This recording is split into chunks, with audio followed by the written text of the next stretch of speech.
안녕하세요, 연애도감입니다. 단호한 전남친 재회를 위한 시작점에 카톡이 가능할까에 대해서 얘기를 해보도록 할게요. 쉬운 난이도에서의 재회를 위한 전략을 보면 스텝 4에 해당하죠. 5글자 이내로 톡을 보내는 시점에 해당하는 예시를 가지고 왔는데, 이 예시를 설명하기 전에 프레임에 대해서 한번 설명을 할게요. 프레임이라는 건 창틀과 같은 뜻인데, 직역을 했을 때 내가 하는 질문, 주제에 대해서 상대방이 얼마나 반응하느냐에 따라서 프레임이 잘 유지되고 있다라고 보시면 돼요. 대화의 프레임에 대한 간략한 설명이었고, 스텝 4에서는 3가지로 분류를 할 수 있죠. 1단계는 연락이 잘 되는 경우고, 상대방 쪽에서 결정을 했지만 대답을 계속 하는 경우. 2번째 단계인데, 대답이 오는데 단호한 경우. 3번째는 차단이에요. 이 시살에 해당되는 내담자와 상대방은 내담자의 잘못으로 이별을 했어요. 상대방은 진심으로 할 만큼 해줬어요. 내담자는 이별 후에 후폭풍으로 간절하게 재회를 원하는 상태예요. 현재 상황에서는 폭풍을이라고 볼 수 있죠. 한 달 만에 연락을 취했는데, 연락을 취할 때 어떻게 지내? 잘 지내? 이런 식의 5글자 이내로 보내려고 했는데, 현재 상황을 분석했을 때는 이미 상대방이 우리 연락하지 말자라고 단호하게 얘기를 마무리 지어놓은 상태예요. 그렇기 때문에 뜬금없게 돌직구를 보내는 걸 진행을 했어요.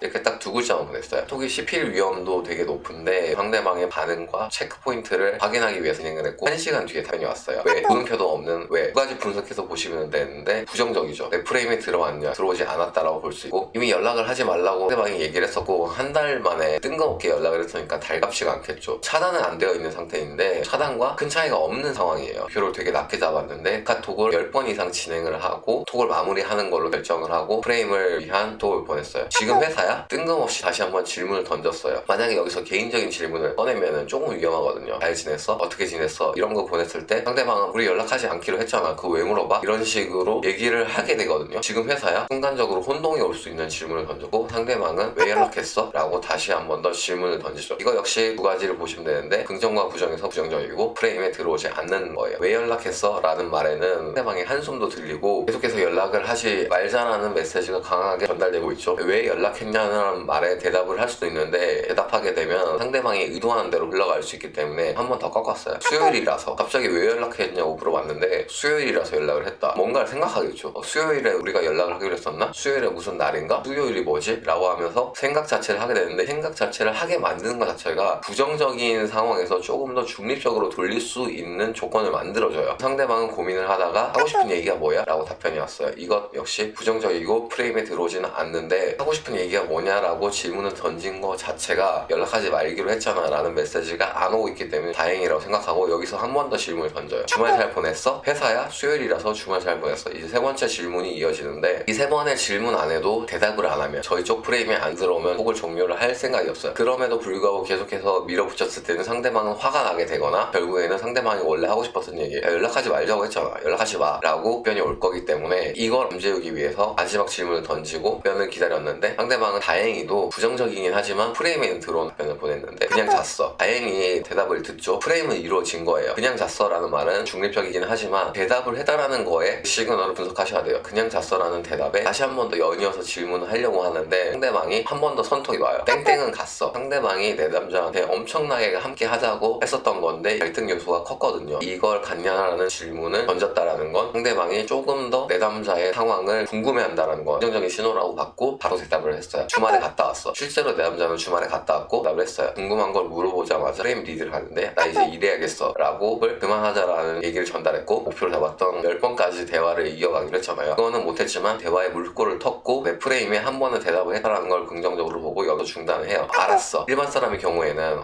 고마워, 일 열심히 하고 주말 잘 보내, 이런 식으로 개인적인 얘기를 할 수 있는데, 저는 그냥 알았어 라고 하고 단호하게 끝내버려요. 이렇게 했을 때, 다음에 연락했을 때 답변이 더 잘 와요. 원하는 대로 좀 더 욕심을 내서 잘 지냈어 이런 걸 얘기를 하는 순간 상대방은 부정적이기 때문에 부정적으로 변할 수 있거든요. 찜찜하지만 마무리를 짓고 다음에 다시 연락을 하기 위해서 일단 이렇게 했어요.